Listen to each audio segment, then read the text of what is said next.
बिस्मिल्लाहिर्रहमानिर्रहीम। अस्सलाम वालेकुम। हकीकत टीवी साइंस एंड हेल्थ में खुश आमदीद। कतर ने इंतहाई ज़बरदस्त वर्ल्ड कप ऑर्गेनाइज करवाया और ऐसा ज़बरदस्त वर्ल्ड कप ऑर्गेनाइज करवाया कि देखने वालों ने कहा कि सही मायनों में यहाँ पर सिक्योरिटी है। ख़वातीन ने ज़बरदस्त अंदाज में खराज तहसीन पेश करते हुए कहा हमें किसी ने हाथ नहीं लगाया, ना कोई ज्यादती का वाक़या ना कोई और वाक़या। लेकिन वर्ल्ड कप फाइनल से पहले पूरी दुनिया ने जोर लगा दिया कि किसी तरह कतर पर एक ऐसा हमला किया जाए जिसकी इंतहा कोई ना हो और सारी जिंदगी किसी मुस्लिम मुल्क के अंदर वर्ल्ड कप ना खेला जाए। जेलेंस्की यूक्रेन के प्रेसिडेंट, जिनकी हमदर्दियां अमेरिका, इसराइल और दुनिया की तमाम उन ताकतों के साथ हैं जो दुनिया का अमन बर्बाद करना चाहती है। जेलेंस्की के बारे में एक बात आप अच्छी तरह समझते हैं कि इसको हीरो बनने का बड़ा शौक है। असल में है तो ये एक मोहरा खुफिया ताकतों का जिन्होंने लॉन्च किया, दुनिया के अंदर तबाही लाना चाह रहे हैं। उन्होंने असल में जो काम किया है वो बड़ा अजीबो गरीब था। सूरत हाल ये पैदा हुई है कि जेलेंस्की दुनिया भर के फॉरम्स पर जाता है, वहाँ पर खिताब करता है और वीडियोस बनवाता है। पीछे क्रोम लगा होता है ग्रीन कलर का और वहाँ पर वो शो करता है कि वो मैदान जंग में है। इसकी वीडियोस लीक हो गई थी। अब मामला ये आया है कि वर्ल्ड कप फाइनल होने जा रहा है अर्जेंटीना वर्सेस फ्रांस। इसने फीफा को कहा, इसराइल ने कहा, अमेरिका ने कहा, इन सब ने जोर दिया कि उस शख्स की तकरीर करवाई जाए फीफा वर्ल्ड कप फाइनल से पहले और वो तकरीर स्टेडियम पर लाइव दिखाई जाए, सारी दुनिया के अंदर नशर की जाए और उसमें आकर वो अपना एक रंग दे सके कि देखो रूस ने हमारे साथ ज्यादती की है। लिहाजा इस सूरत हाल में पूरी दुनिया जाकर रूस पर टूट पड़े, समझाए उसको बकायदा। उसने कहा ये तो मेरा पीस प्लान का मसला था और पूरे का पूरा वर्ल्ड कप खराब हो जाए।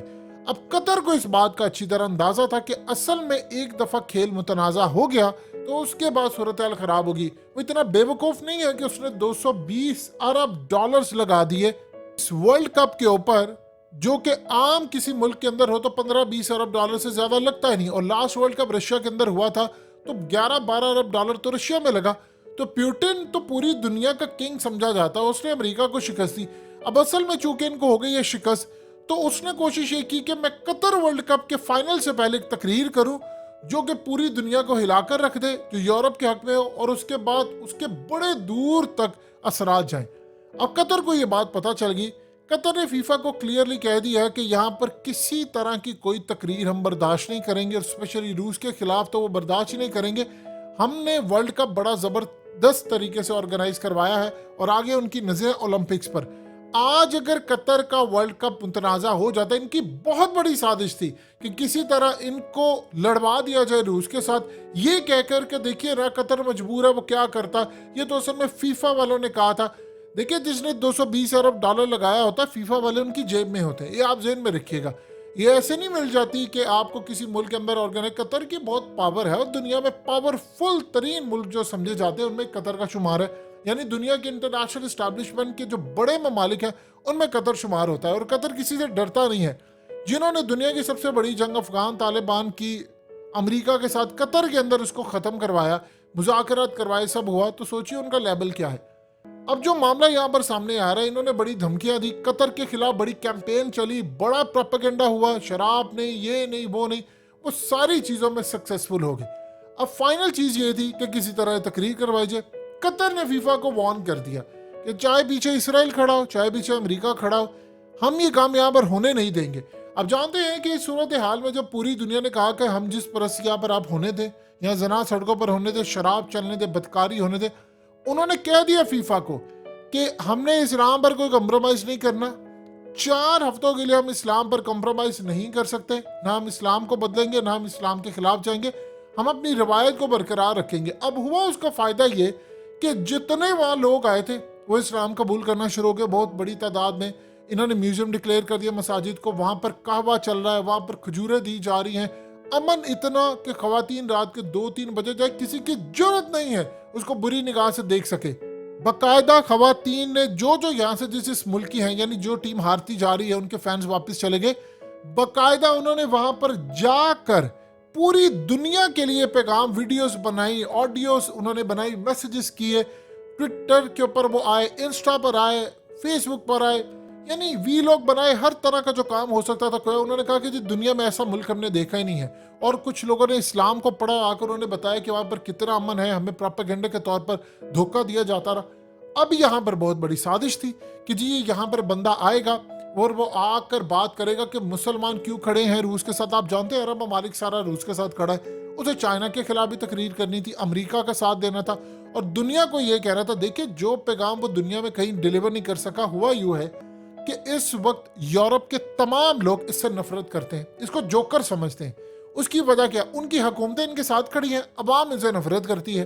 वो कहते हैं कि तुम्हारी वजह से गैस हमें नहीं मिल रही, इंडस्ट्री वहां पर बंद हो गई है, हालात वहां शदीद खराब है, वहां के लोग बहुत ज्यादा मर रहे हैं, तबाही वहां पर है, बीमार हो रहे हैं, महंगाई आसमान को छू गई है, गैस की कीमतें आसमान पर चली गई हैं, जॉब्स जा रही है, लोग अनएम्प्लॉयड हो रहे हैं, जॉब्स जा रहे हैं। उनकी नफरत इसके खिलाफ फैली और वो अपने लोगों को कह रहे हैं, हुकूमतों को कह रहे हैं कि इसका साथ छोड़ो, इस बंदे का साथ छोड़ो और हमारे लिए सोचो और रूस से सुलह करो। वहां पर मुजाहरे हुए, एहतजाज हुआ, आवाम सड़कों पर आई।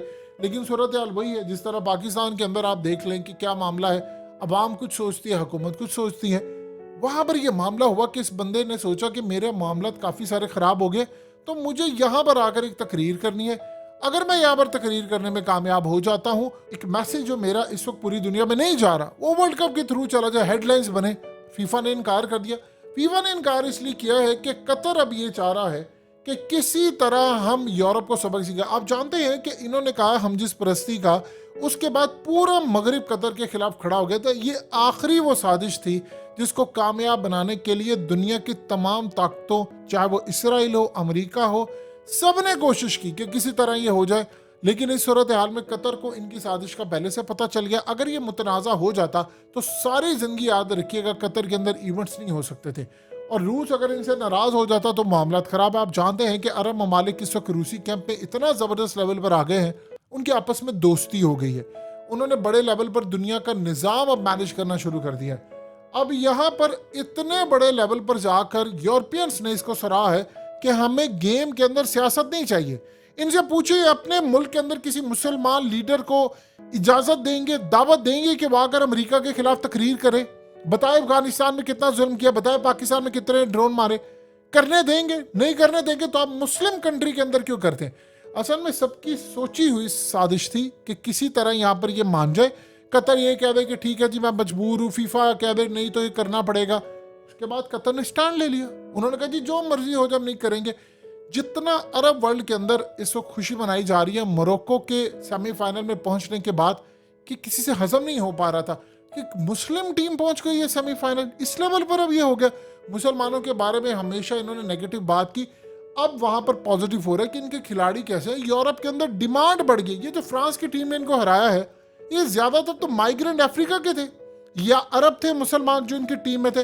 कतर के अंदर जो फुटबॉल हो रहा है वर्ल्ड कप का, उसमें मोरक्को को कोई हरा नहीं सका, ना पुर्तगाल, ना स्पेन, ना कोई और। उनको हराने वाले कौन थे? उनको हराने वाले थे अरब, चाहे वो फ्रांस की टीम में खेल रहे थे, चाहे वो माइग्रेंट अफ्रीकन थे जिनको ये बुरा समझते हैं। तो दुनिया अब इनके इसलिए जान चुकी है। हकीकत टीवी साइंस एंड हेल्थ की इस वीडियो के नीचे कमेंट जरूर कीजिए, अपनी राय का इजहार जरूर करें और इस वीडियो को हर जगह शेयर करते हुए चैनल को सब्सक्राइब जरूर करें।